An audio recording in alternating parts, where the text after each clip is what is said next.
Ini bagus pertanyaan. Dengar baik-baik. Assalamualaikum. Waalaikumsalam warahmatullahi wabarakatuh. Pertanyaan, ada beberapa ikhwan yang sudah belajar agama, sudah mengaji, tapi tidak mau meninggalkan sesuatu yang haram, yang sudah jelas haram itu di dalam agama kita. Artinya tidak sesuatu yang jelas baginya itu haram. Dia berdalil dengan ayat innallaha la yaghfiru an yushraka bih wa yaghfiru ma duna dzalika liman yasha. Artinya sesungguhnya Allah tidak mengampuni dosa syirik dan Allah mengampuni dosa selainnya. Pada potongan kedua ayat yang kedua, yang katanya berdalih yang penting saya tidak berbuat syirik. Baik, ini perlu kita luruskan. Teman-teman, memang dalam agama kita dosa yang paling besar adalah dosa syirik.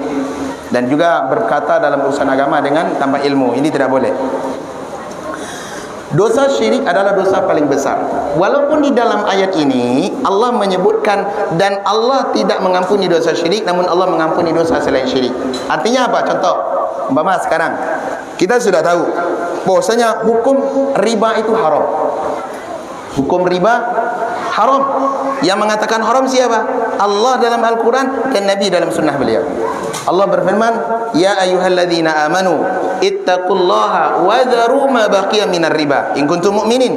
Hai orang beriman, bertakwalah kepada Allah, takutlah kepada Allah, dan tinggalkanlah sisa-sisa riba jika kalian orang beriman.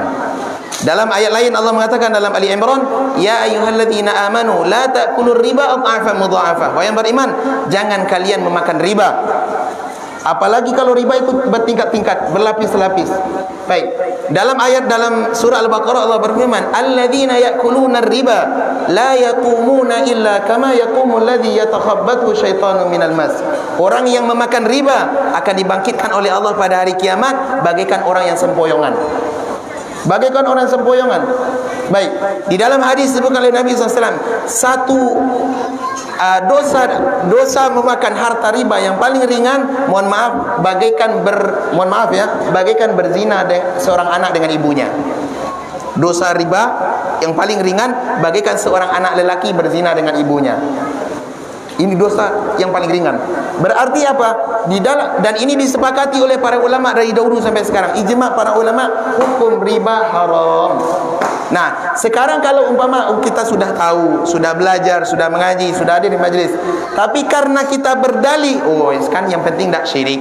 Enak. Terus kita, sudah saya kerja aja di bank atau saya praktek riba, saya minjamin uang, saya tagih lebih daripada yang saya pinjamkan, maka ini tidak boleh. Ini berdalil, namanya dalil cocok logi namanya.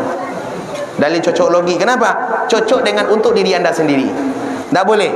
Ini berolok-olok dalam agama. Saudaraku, awak beraja agama adalah ba'a untuk menumbuhkan rasa takut kepada Allah. Jangan awak justrulah tahu itu yang dilanggar. Ana dilarang Allah, itu yang dilanggar.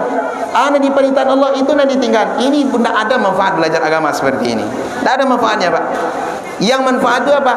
Yang dia katakan bermanfaat apabila ilmu itu benar-benar menggerakkan awak untuk beramal soleh dan menjaga awak dari perbuatan maksiat, dan jangan bermudah-mudahan dengan maksiat.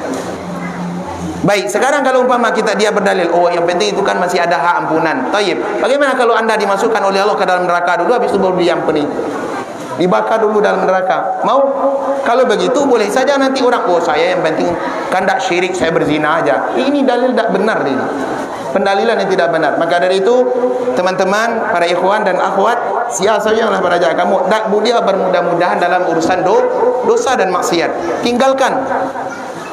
Awak kini yang merasa lebih ndak baik kau kan sakete, ndak baik kau kan sakete. Dahulu para ulama masalah, para sahabat mengatakan, kami menyangka hal-hal yang besar di mata kami di semasa itu, dosa besar di mata kami, menurut kalian justru disangka kecil. Dosuna orang sangku kini mungkin kecil di antara awak, tapi di para sahabat dulu adalah dosa yang besar. Dosa yang besar. Contoh seperti dosa ghibah. Banyak di antara kita yang jatuh kepada ghibah. Awak menyangka itu sepele, padahal bagi para sahabat itu dosa besar. Dosa yang sangat besar, ditakuti oleh para sahabat. Atau contoh lain, awaklah tahu bahasanya dalam mengaji awak tak boleh awak dalam agama merokok. Tak boleh menghisap rokok. Siapa yang melarang? Allah dan Nabi. Maka bagi awak dalam mengaji tak boleh mengecek. Dan kalian tak berbuat syirik. Dan dia tak berzina, rokok kau saya pelik, istighfar saya. Tak benar cara beragama seperti ini. Harusnya kita setelah berilmu menumbuhkan rasa takut di dalam hati. Para ulama mengatakan aslul ilmi khasyatullah. Pokok pangkal daripada ilmu itu menumbuhkan rasa takut kepada Allah. Kini awallah tahu tapi mudah-mudahan masih merokok.